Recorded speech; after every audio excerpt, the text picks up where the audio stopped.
არ ჩავჩებით მოკლედ ამ ჩარჩოში და პრინციპში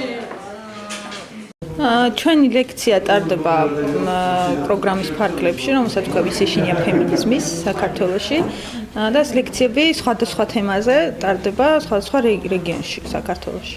ჩემი კონკრეტული თემა არის ქართული კინო. ლექციას ერქვა რეპრესირებული სექსუალობა ქართულ კინოში.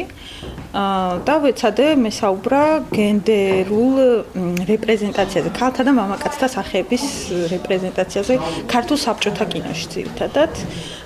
და თავარი მიზანი იყო ის, რომ ეს მხატვრული ტექსტები, რომლებიც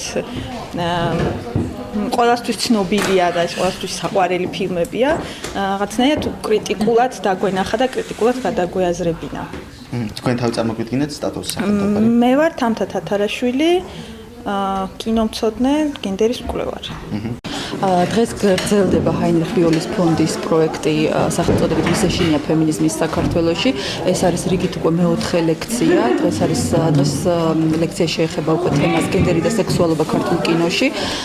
ძალიან საინტერესო ლექცია და ადამიანები მის ესწრებიან ასე გამოთქვამენ ინტერესს რომ დაესწრონ მომდევნო თემებსაც, რომელიც უკვე იქნება მაისის მეორე კვირაში, ანუ 13 მაისს გაგრძელდება და შემდეგ უკვე დარჩება 3 ლექცია ჩასატარებელი, ასე რომ მაისის ბოლოს დასრულდება ეს ლექციების ციკლი.